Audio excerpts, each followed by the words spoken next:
अब मुझे British parliament में जाने का मौका मिला, मेरा भाषण हुआ उसमें। बाद में मैं प्रधानमंत्री जी के यहाँ जब चाय पीने गया था तो उन्होंने मुझे पूछा कि हिंदुस्तान की सबसे बड़ी समस्या कौन सी है। तो मैंने कहा हमारी पॉपुलेशन बहुत बड़ी है, गरीबी, भूखमरी, बेरोजगारी हमारी समस्या है। फिर मैंने उनको ये प्रश्न पूछा कि आपके देश की सबसे बड़ी समस्या कौन सी है। तो उन्होंने कहा हमारे देश की नहीं, पर पूरे यूरोपियन कंट्री में हम एक समस्या से जूझ रहे हैं। मैंने बोला कौन सी समस्या है। तो बोले हमारे भविष्य की जो जनरेशन है, नागरिक है, युवा है, युवती है, वो शादी ब्याह नहीं कर रही है, शादी नहीं कर रही है, वो लिविंग रिलेशनशिप में रह रही है। और इससे समाज में जो नई जनरेशन पैदा होने वाली है उसकी सोच क्या होगी, उसका व्यवहार कैसा होगा, वो समाज कैसा होगा, इसके मन में, हमारे मन में भयंकर पीड़ा है।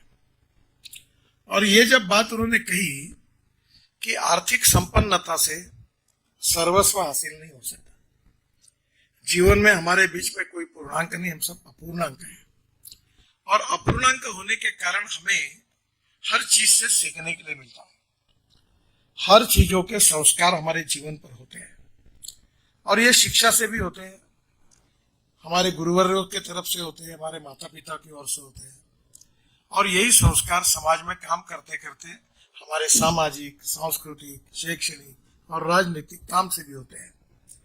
प्रभु रामचंद्र जी का जो जीवन था, ऐसे ही गुरु उनको मिले कि उन्होंने पहले से ही उनको ऐसे संस्कार दिए, उसके कारण वो मर्यादा पुरुषोत्तम बने। अगर उनको वो मार्गदर्शन नहीं मिलता, वो संस्कार नहीं मिलते, तो वो मर्यादा पुरुषोत्तम नहीं बन सकते थे।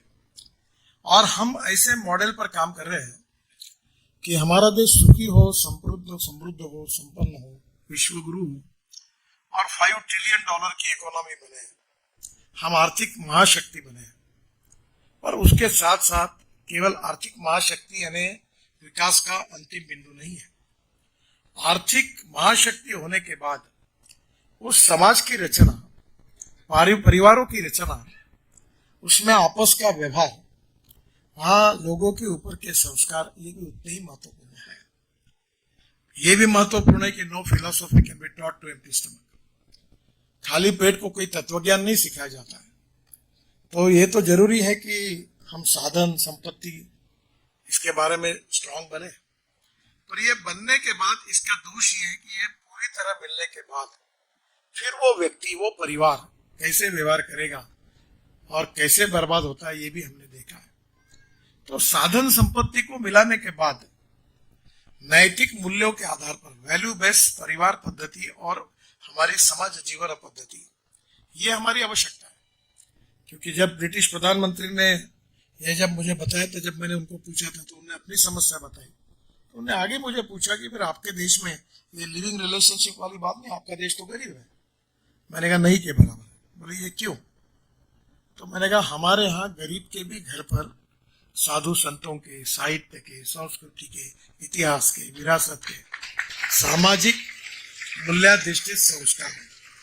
चोरी नहीं करना चाहिए, दूसरे के चीज को हाथ नहीं लगाना चाहिए, सत्य बोलना चाहिए। भगवान गौतम बुद्ध के जीवन में उन्होंने जो तत्व बताए तो वही यही है।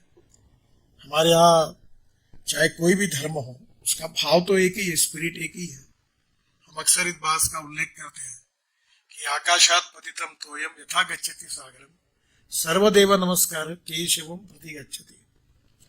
उसका मराठी में एक अनुवाद किया है कि पडे खाल तीजे नभातून पाणी जसे सागरा तेच मिळून जाई नमस्कार कोण्याही देवास केला परी शेवटी तो पोहोचतो केशवाला। ये किसी भी सभी धर्म में यही बात कही है। और विवेकानंद जी ने शिकागो के अपने भाषण में यही कहा है कि मैं आपके पास ये कहने के लिए नहीं आया हूं कि मेरा धर्म श्रेष्ठ है या मेरा भगवान श्रेष्ठ है। मैं ये कहने के लिए आया हूं कि आप जिस भगवान पर और जिस धर्म पर आपको विश्वास है वो श्रेष्ठ है, और अंततोगत्वा उसी धर्म से हम सब एक ही मार्ग से एक ही जगह पहुंचने वाले हैं, जो विश्व कल्याण का है।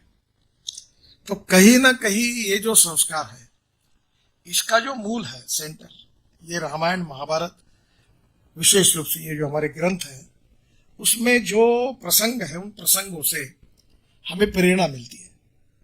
वो ऐसी मिलती है कि जैसे जिस संकट के समय प्रभु रामचंद्र ने जो व्यवहार किया, उनका जो चाल चलन व्यवहार और चरित्र है, वो हमारे लिए आदर्श होने के कारण ये कोई मनोरंजन का कार्यक्रम नहीं है, ये प्रबोधन और प्रशिक्षण का है।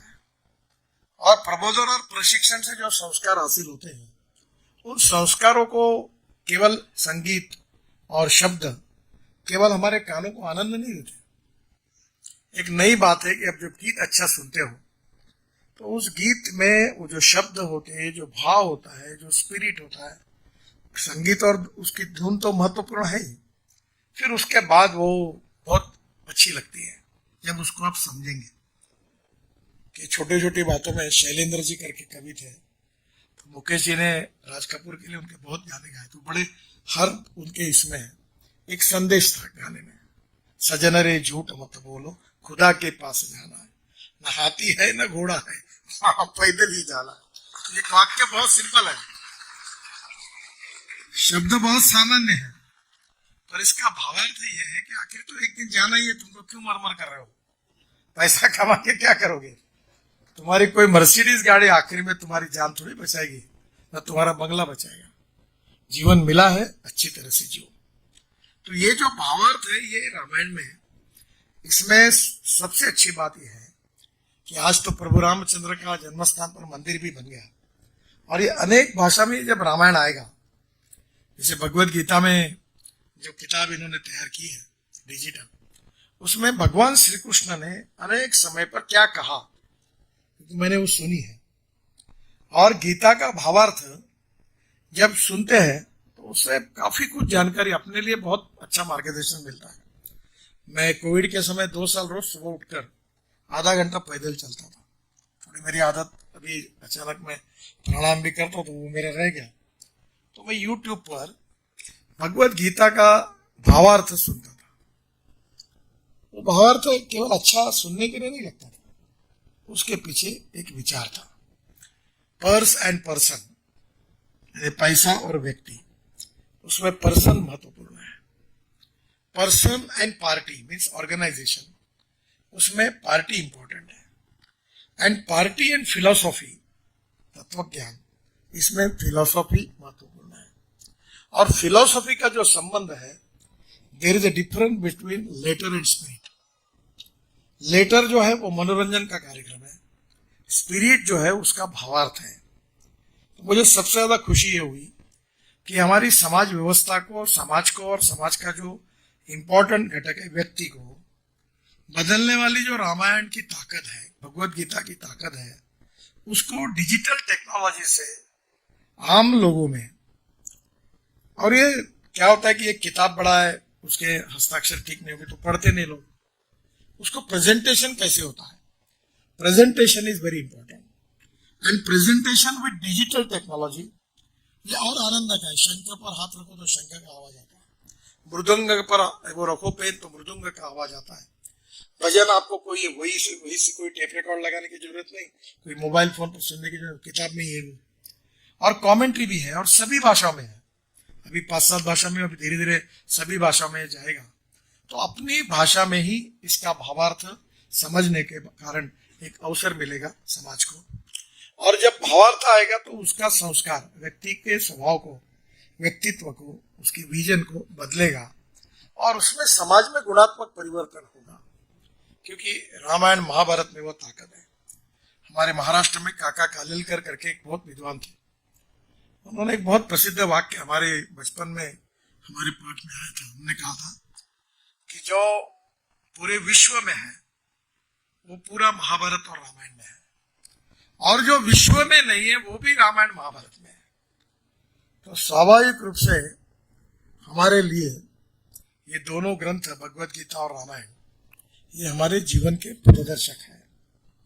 और मैं अक्सर एक बात मानता हूं कि टेक्नोलॉजी इज वेरी इंपॉर्टेंट। अगर यहाँ लाउड स्पीकर नहीं होता और मैं बोलते रहता तो शायद आप मेरा भाषण नहीं सुन पाते। आज लाउड स्पीकर है इसलिए सुन रहे, फिर कान को लगाएंगे तो आपका ग्रहण करने की शक्ति और बढ़ेगी, तो आपको ठीक से समझ में आएगा, आप विचार करोगे। तो ये जो टेक्नोलॉजी है ये बदल रही है, और टेक्नोलॉजी सस्टेनेबल डेवलपमेंट के लिए आवश्यक भी है। पर टेक्नोलॉजी के कारण नॉलेज को जैसे लोगों तक लेके जाएंगे तो नॉलेज का कन्वर्शन वेल्थ में होगा, वो एक मर्यादा है।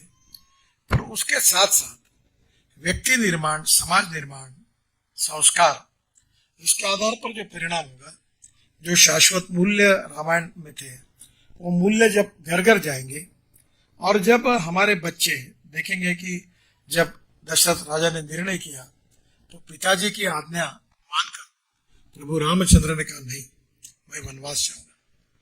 आज के जमाने में अगर ऐसी स्थिति होती कि पिताजी कहता कि मैं घर दूसरे को दे रहा हूं, तो तुरंत दूसरा भाई वो पिताजी की गच्ची पकड़ लेता या दूसरे भाई को पीटता, क्योंकि संस्कार नहीं है।